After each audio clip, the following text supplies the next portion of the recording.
GolfWrx gang out there, Martin, Chuck. Just thought I'd have a little fun with the other teaching pros on the forum. Why not get a evaluation from you guys on what kind of style and information you want to receive from an online lesson? Because I'll be honest, this is a bit of an experiment for me as well. I'm in my little office here in my house, and looking at Bobalicious on GolfWrx, and I'll tell you what, Bobalicious, you got a darn good golf swing. And make a few comments about your swing, hopefully help you. But you are way above average as far as skill set goes and how your body behaves and how you can move the golf club. You know, a little bit about how I evaluate a golf swing. I look for motion first and then action second. And what I mean by that is the motion is just the general way that the person moves the club. You know, how they set their hands, how they release their energy, how the angles look, that sort of thing. The general scope of what a golf swing looks like. Then the second thing is the action. That's when I look at a little bit more intricate detail on, you know, exactly what the face is doing, what the hands are doing, the wrists in relation to how the club is gripped, you know, ball position, all the little things. That's, you know, some motion and action is how I like to separate a golf swing. And there's a beautiful motion in Bob's golf swing here. A couple little action items we're going to mention. And again, this isn't to, you know, beat my chest and to say I'm the best teacher out there, because I'm not. There's a lot of great teachers out there. You know, I just know I've helped a lot of people, and hopefully maybe I help some forum members and, you know, some future students. For those of you interested, I'm moving down to Phoenix for a full-time residency where I'll be at the Raven Golf Club Phoenix. It was formerly the Raven Golf Club at South Mountain. My college buddy Jeff Ritter and I are going to be at the back of the range there. It's a really nice facility that was let run a little bit down, but then new owners came in. OB Sports, good friends of mine, are managing the place. It's going to be great. So we'll be there beginning November 1st. So if you're in the Phoenix area, come by and see me. And in Phoenix, if you throw a cat, you can hit a teaching pro. But I think we're going to have a good time, and if you come see me, you're going to have a good time. So again, to the teachers out there who do this, thank you. And again, everybody's going to have a different style that they enjoy. Hopefully you enjoy mine. You know, I like reading Dana's stuff. I love reading Monty's stuff, of course, Dan. You know, Jeff Jones, I really don't know much. I don't go through this Slice Fixer forum much, but of course there's a guy who's got a lot of experience, and, you know, he helps a lot of people. So therefore, you help a lot of people, you're a darn good teacher. Anyway, let's get started on what I see with Bob's golf swing. I'm going to play this video kind of along with some of Bob's swings. You know, he's given us a face-on and a down the line. Face-on's kind of in a, you know, a covered range environment where he's hitting off a mat, and the down the line's a little bit better because the lighting's a little bit better. You know, first thing I see, Bob, if I was with you watching you hit shots, you know, I see this great motion. What I say to that is, I love the way you kind of store your angles and you let your body. You've got a great. You can control your core very well, and you deliver great-looking impact alignments and lean to the golf ball. Very, very Tour Striker-esque, no doubt about it. Lots of shaft lean. A couple of issues I have with your swing. Well, one, if I was with you, you know, I'd love to hear how the club, you know, the exchange on the ball, what kind of divot pattern. If, you know, you're a little bit shallow, looks like to me, so I'd probably see some pretty shallow divots. You know, very, very scuffy as opposed to pork chops, as Norman would say. We don't want pork chops, we want bacon strips. But on your swing, a couple of things. First off, motion is beautiful. You've got great angles. The first thing, you know, if we're a fit guy with great core and control, you know, I see this shoulder turn. There's quite a bit of we really don't get too turned. Okay, my preference, your golf swing kind of has some great arm structure, and then starts into the left leg pretty early. And I'd say your shoulder turn gets, you know, stopped about there. And again, we'll show you this with some numbers in the analysis part where I can do split screen. So I would encourage you, and again, preferences would be to have just a bit more patience in your turn before you unload and put a little bit more pressure into that left foot. An interesting little thing that I see in your backswing, you know, on the down the line version, you use an interlock grip, and I see this finger kind of sticking down right here. Now, those of you that interlock, I think it's a great way to grip, because when you can take the thumb and index finger off the grip, it kind of frees up the wrist joint, so you get maximum wrist hinge in most cases.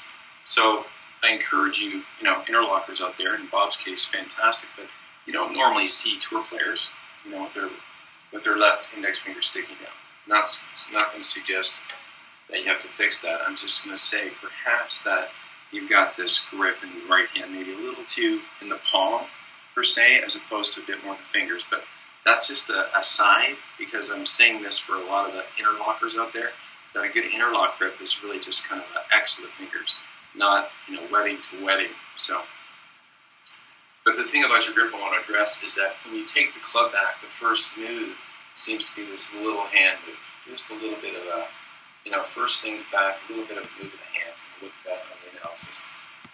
And my preference for you, George Knudsen taught me how to play when I was a kid, and when we were in his junior golf academy, he didn't let us ground the golf club. He never let us ground the club. He didn't mind if we touched the tips of the green stuff, but never ground the club. And his explanation for that was simply the fact that if the club's not resting, it's pretty much a motion where you're not going to snatch it away. You're going to let this be more of a core-initiated, one-piece style, even lagging club head style to take away that's something that looks like it's hands first. So again, you've got a great golf swing. That's more of an action item. One of the little tidbits I'm going to look closely into is the action. Motion's beautiful. First thing, I'm going to encourage you to make a little bit deeper turn before you load into the left side a little bit. Second thing, I would probably, if I was with you, I'd take a good look at your right hand position. The positive stuff, shaft lean, fantastic. The way you control your core, fantastic.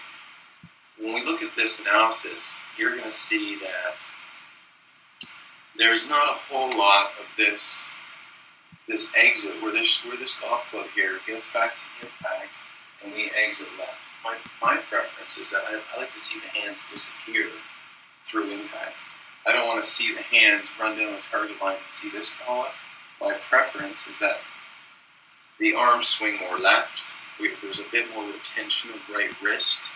This is something that I give credit. I learned this from Mark Evershed, who after George Knudsen passed when I was 19 years old in 97 or 8, I forget what year it was. I'm sorry, 80.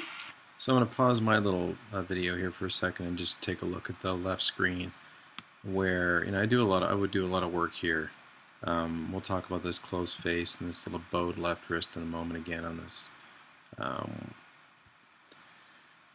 little analysis I did on the right side, but this is kind of where I'd like to get Bob fixed or work on him a bit. Let him have a little deeper core before he steps on that left side.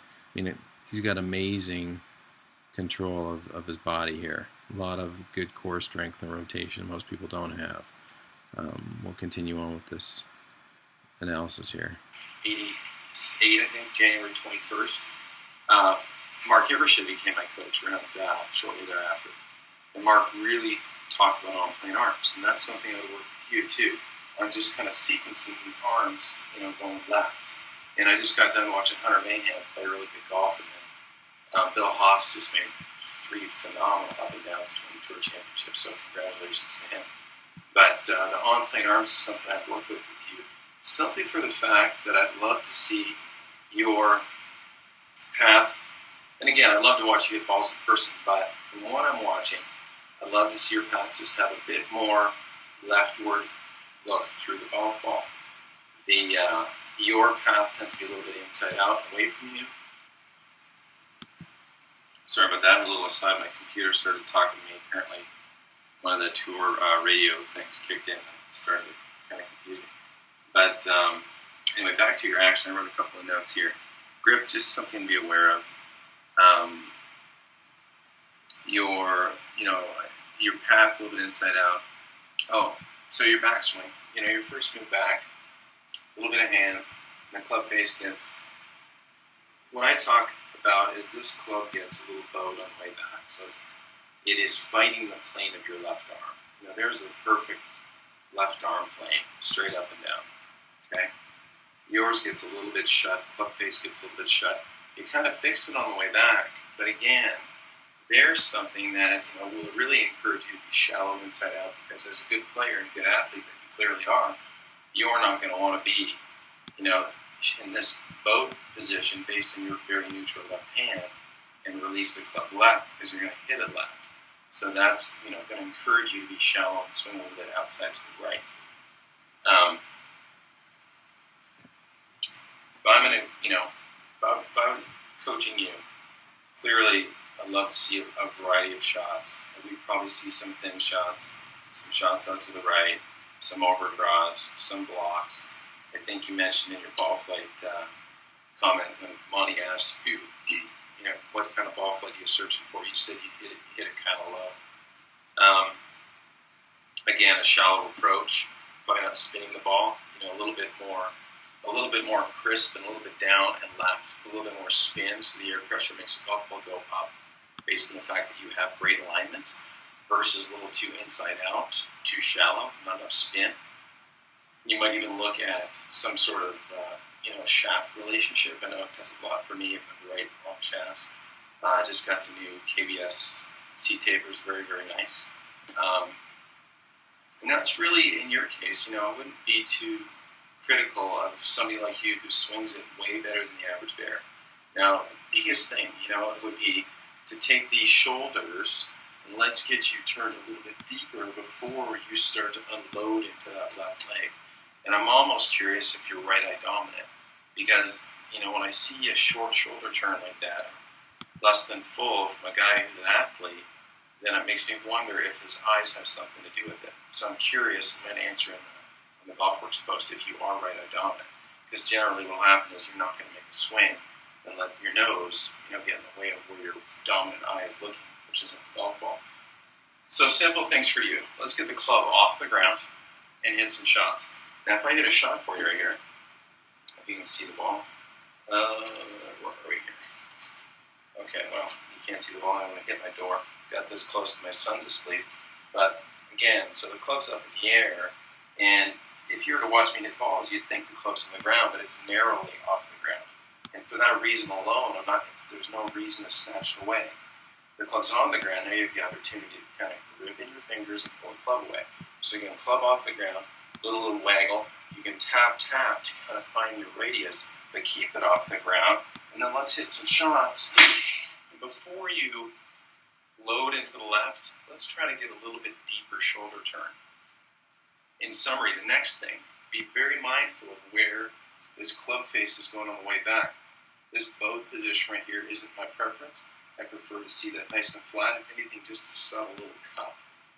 Third, let's work on arms, taking this bent right wrist, and let's get to impact, which you already do, but let's see if we can't do it with the left foot feeling, like we're taking this wedge that we're going to create, we're going to swing this more left through impact, up in this style right here.